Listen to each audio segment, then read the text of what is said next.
Hey guys, it's me, EODGamer here, and let's talk about, is it better to build many characters on your account or just a few select characters and like double down and go in depth in them?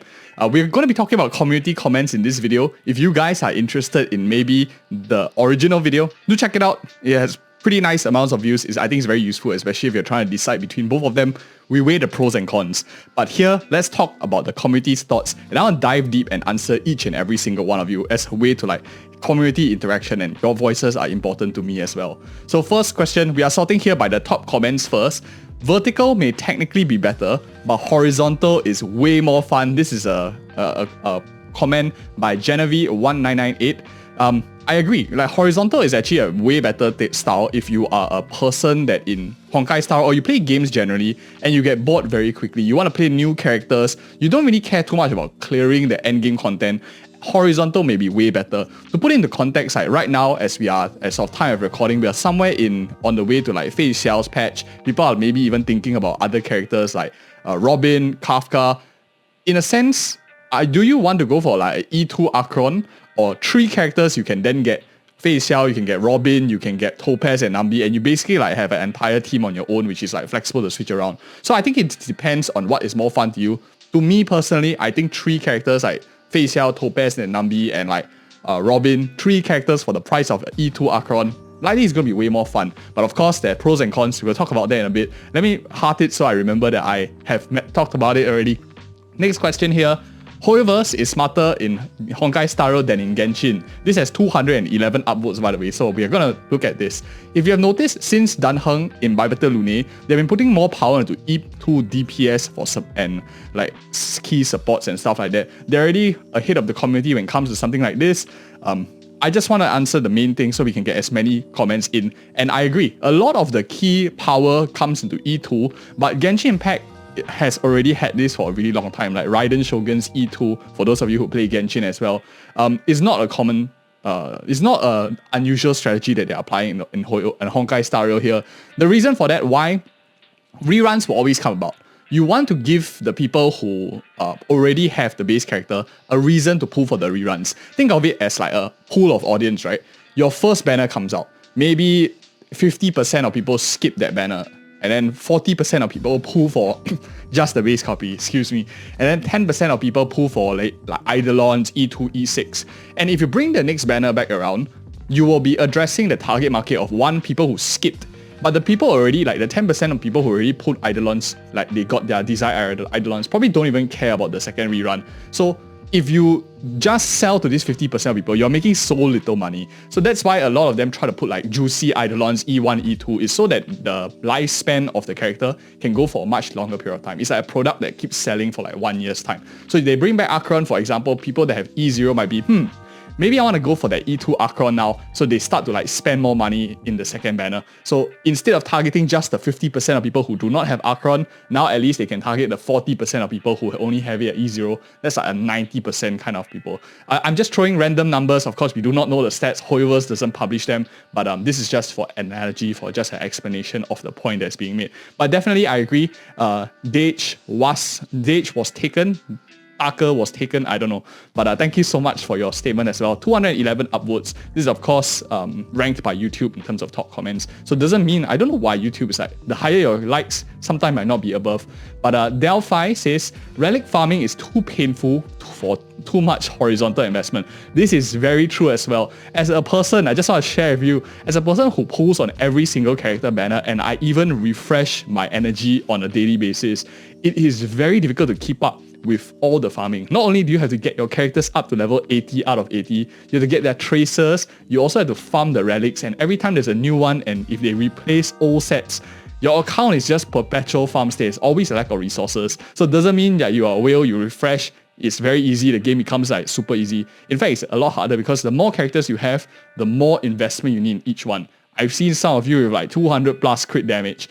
I still am trying to make my way towards there because I don't spend a lot of time farming relics. I like have to farm for characters leveling up. So I definitely agree, relic farming is too painful for too much horizontal investment. So that is like a difference between doubling down one makes it easier to farm, You get much better accounts, you get much better account strength because your relics are like so powerful. You can like max out all their tracers easily for all the characters that you have like doubled down on. Whereas like pulling for horizontal, you probably not only have horizontal like E0 everything, but your gear is like kind of iffy, not really super strong as well compared to a person who doubled down in a few. So great point by Delphi as well. Next up, we have Erebus8057. Don't hate me for saying this, but you wish this game model never came into existence. Some people need to spend reasonably, but it siphons off money from people who really shouldn't be spending. It's insane to think about, incredibly predatory and hurts many. This is a very good point that I don't agree necessarily 100% with this, but I see your point of view, Mr. Erebus. And my thoughts is, game model, I think he's talking about gacha games in general. I think gacha games is actually a good test for the real world. It helps you train your discipline in terms of your spending ability. One, why do I think it's a good thing? Games, if you rewind back to my childhood, which is like 50 years ago, now I'm just joking, I'm not that old. But a few decades ago, or a couple of decades ago, we actually had to pay a lot of money every time we wanted to get a new game. For example, back then it was like a Nintendo or Game Boy Color and all that stuff, PlayStation 1. If you wanted a new game, you had to fork out quite a bit of money, and for a kid, you probably don't have that kind of resources unless you are like some super entrepreneurial guru or something like that. Gacha games make it super accessible, and gacha games like Hoyoverse make it free on mobile for anyone with a phone that can access the internet, which is very great. I think I really like the change because of the accessibility. The downside that it comes with, everything comes with a catch, right? There's no free lunch.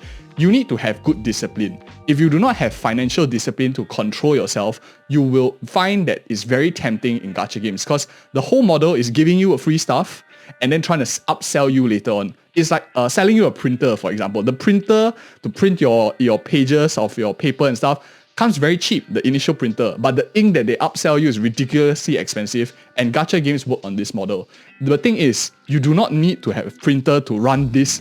You do not need to have ink to run this printer. If you have discipline enough to reject the ink every time it comes at you, you can pretty much play the printer and use the printer like free printing just on like a lower quality of ink. If you think about it that way, it starts to become much more, you start to understand the model a bit better. Someone has to pay for the game, and it's the people who do not have the discipline, or perhaps not even the discipline issue, perhaps they feel that they want to give back to the developers, they really like it a lot, they want to express their appreciation. I think that is something that is not often said about. But thank you again, Erebus, for the question. Although it's a bit sidetracking, it touches on the whole model of the Hoyoverse as a company, gacha games as a whole, which I think is quite relevant to touch on.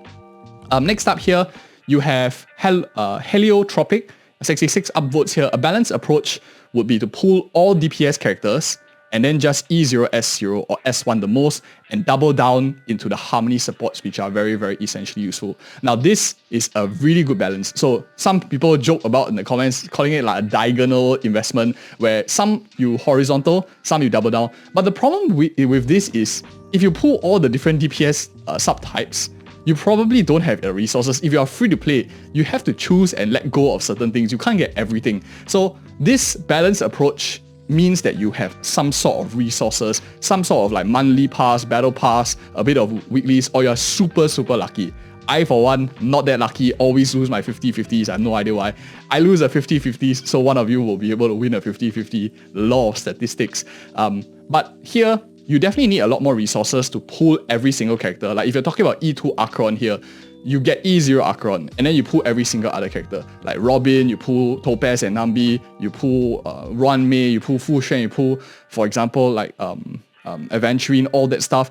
It's tons of resources that you need. There's no resting, there's no rest at all, because Boot Hill is break. The only ones maybe you skip is like Jade here and there, who is a bit more niche in terms of certain playstyles, but hardly any rest at all, a lot of resources. But in an ideal world, theoretically speaking, doubling down in the supports definitely is a slight edge compared to pulling the DPS characters, because DPS characters tend to let power crap a lot faster, whereas supports go the longer way. If you're unlimited money or unlimited to the point that you need to choose, because unlimited you just pull everything E6, right? Then in that case, I think a diagonal style in this sense does make quite a bit of sense. Heliotropic, thank you so much for your question as well. Next up, we have Eherden, and of course if you're finding value in this video so far, the answering community comments, so voices are heard, do let me know what you think of this format. I'm trying to just try it out, see whether we can get a better, tighter community as well. Let me know in the comments below as well. But on to Eherden 2169.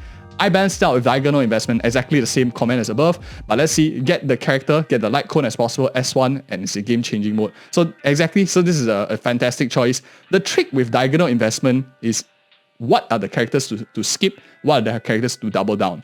What is your diagonal investment? Who are you minimally investing on? Who are the ones that you are doubling down on? That I think is the trickier part. Because if you do with a blanket rule, the previous question, and like skip like DPS just E0 S1, your Akirion, do you want to E2 that? That's a huge value as well. You can give up 2 not so critical DPS to E2. So decision making like this makes it a bit challenging. And I think that's the fun gacha games in general. You have to resource allocate. And I think that is really, really fun. So thank you so much for your question, Eherden as well. ZRC Kara, vertically investing supports by getting E1 or E2, horizontally invest in DPS. So very, very similar. People have the similar mindset of doubling down on your supports and just like minimally investing in your DPS characters, which I think for most times it does quite well. The key like questions is like Akirion and other special DPSs. Do you want to push them to the point where they are optimal? That I think is the trickier one. Great, we have a free-to-play perspective here by ASDF. I'm not going to read out the whole string, but thank you so much for your statement as well, a comment here. Going to talk about it from a free-to-play perspective. I'm generally a big fan of vertical investing and pushing the limits of your favorite character to have quite strongly favors horizontal investment. There are 3 game modes. Wow, very, very long wall of text here. So the different characters are getting shocked by the wall of text. Always appreciate like long comments like this, and the 50 people like it also, so they definitely do appreciate. Not to mention buff changes every reset, and sometimes it's quite strong compared to the buff in something like Genshin Abyss. Yes, I do agree. The Memory of Chaos buffs and like all the other game modes, Apocalyptic Shadow, does make a huge difference. Pure Fiction feels like a character check. Buffs are usually very strong, so if you suit the particular style, you actually outperform. So why horizontal and not something like diagonal? Great, because this is like a comment that he's covering versus the previous one. Argue that the game is very balanced around E0 S0 characters. If you have a character that matches to the enemy, a decent invested E0 S0 should be more than enough to full clear. Free-to-play players can get 90 pulls a patch, which happens to be around the average pool to get a banner character. Means you can get half of the banner characters every single patch. If you exclude the reruns, of course, just the new characters. If you just keep pulling characters, you have a pretty good answer into any piece of content. Keep in mind, this is more expensive to invest in all said characters, ways to mitigate this. For example, not going for their best in slot. So a lot of things that he had mentioned here, let's summarize it real quick, okay? I know it's like a super huge wall of text, but it's a really, really good point by ASDF. So his primary selling point of going the horizontal way versus going something like a diagonal or vertical is that you have the game catered for you in the banner style. So if let's say today they are selling Fei Xiao on the banner, they probably are going to give like a lot of buffs to follow attack, buffs to hunt and stuff like that. So by pulling naturally the flavor of the month or whatever they are trying to sell you, you are always at an advantage. You will always not be on the back foot as well. Means that you can reasonably clear most content in Honkai Star Rail, which is true. And then he also says you get like roughly around 90 pulls, assuming that you win your 50-50s and not get unlucky, because this is the assumption that you don't lose your 50-50s, right? So that is very, very tricky. So, or you like, maybe 90 pulls a patch does feel a little bit more, because I think in the whole thing, 180 for one entire 6 weeks does feel a bit too much. I don't think I get 180 90 pulls a patch, which means that if you lose a 50-50, that you lose out on 2 characters. So out of 4 characters, like in 2 patches, so in 12 weeks, 4 characters, you have to choose 1. So the difficult part, if in this case the maths, is which 3 characters you skip. I think it's a very, very difficult thing. So yes, theoretically, just pulling the freshest thing in mind is a great thing, but I always think in gacha games, it's important to have a savings bank. You want to have that 180 pulls stocked up before you make these kind of decisions of like going forward. Because the 180 is in case some wild card is thrown at you, some surprise is thrown at you, you'll always be prepared. And that's from like a saver's mentality. I'm generally a saver like in real life also. I don't like to spend too much unnecessarily. But if you find that helps you like with that savings bank, and then you just keep pulling, enjoying the game, that's something you can work towards and try that to change. So thank you again so much, ASDF, for your question. I think it's a very good point as well. But of course, it's not so easy to, again, invest in all the characters in terms of resources too. Zero Hour here, at a point, want to switch to vertical. He's probably playing horizontal mode and now like looking to double down into certain styles. Maybe getting a bit bored of horizontal progression, now wants to double down a bit more. Didn't really elaborate, not too much elaboration on what he says, but you can see that some people who have been trying one style, you can actually switch over to another style over time. It doesn't mean that you are a horizontal player, you play many characters, you will never switch to vertical. A case in point, 30 people also seem to agree with him that they also might want to switch styles along the way. So this is a very, very normal phenomenon in gacha games, the theory of like horizontal vertical investment. If you haven't seen the video, I highly recommend you check it out. I think it's going to be very useful for you too. And let's look at a few more. We have Sias Gaming. I'm more into horizontal investment, but you have a 4S1 from Akirion RM, Jingliu, Jade RM Runmei, but my only E1 RM, which is Runmei. I have cleared endgame easily. Right now, collecting more characters. Is bought to play the same team. Day one, Honkai Star player, spent a few, like $400, quite a substantial amount of money, if you think about it, for purchasing a game. But this, I would say, okay, horizontal investment, this doesn't feel too much like a horizontal investment because you do have a E1 RM, you do have Akirion S1, you have like Jingliu's S1, Jade's S1. So I would say this is more closer to a diagonal investment style already. But we are never like one style or the other. You can always exhibit hybrids, as we talked about in the video that these comments are from. You can always exhibit hybrid.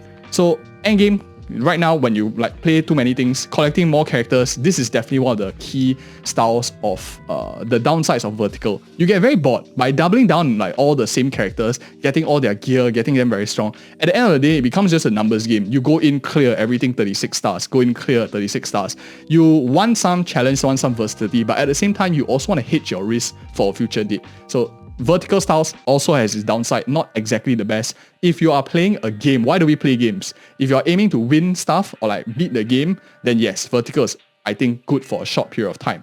If you are looking to have fun in the game, enjoy the story, play longer period of time, horizontal may be a little bit better. But thank you again so much for your comments, Yas. Very, very good. 3 minutes, I don't think getting involved in the community for Hoyoverse games is necessarily a good idea. In the community, I think Hoyoverse games, okay, this is a very out of place question. Let me just mention what I think about this. The main selling point of Hoyoverse games is actually a very great community. They actually build very nice communities on HoYoLab, even like comment sections like this. You guys are fantastic. Reddit has a lot of people. You have artists, you have cosplayers, very, very nice community. Getting involved in Hoyoverse games community, I think is a great idea. You have like-minded people, and if you're looking for a community to join and you don't know where to start, you can just go to like the description below, join our Discord. We have tons of people who are very, very willing to help you. Super nice guys on our Discord as well. If you ask a question, very, very soon someone will help you as well. Solid guys, solid chats. So thank you again so much for your comment. We have Ray Cheru here. Let me just answer a few more. I don't want to make it too long. Video. I don't want it to like be 15 minutes or something. I do vertical investment personally, but I get that it's a bit hard to wait and save around, especially with some game modes that take it really not fun when you have the current DPS that lends itself towards that playstyle. The last Apocalyptic Shadow made me want to scream without Firefly and break teams in general, but you do have E6 Robin. There's a huge different story. I thought this was like a mild spender, but this is a massive spender, and that one helps one side for sure. Just prefer investing the one characters rather than a lot of E0 characters. So a bit of a whale perspective here, but you can see even a whale perspective who doesn't have certain types of DPS like Firefly and built into certain archetypes like break, certain styles, which we talked about on our channel, the 8 styles of Honkai Star Rail, you can see a whale can suffer. So you do need to have some planning, some investment in your game. Doesn't mean doubling down, getting E6 of one character will solve every single problem. I personally E6 Zila right at the start, the first day of Honkai Star Rail, and that doesn't help me clear everything. You can't just go with one character all the way. So vertical styles does have its limits. You can get rotated out of the game and split your eggs, but allocate them properly. I think that's the more important point. And if at this point, if you are appreciating this content, do like and subscribe, and I highly recommend you check out the theory that we have of horizontal and vertical accounts. We actually help explain to you which style is better for you personally, because everyone is different, and how you can switch around the different styles too. Thank you guys so much for watching. Like it, comment, and share it with any of your friends who are also deciding which way to go to. And again, see you in the next video.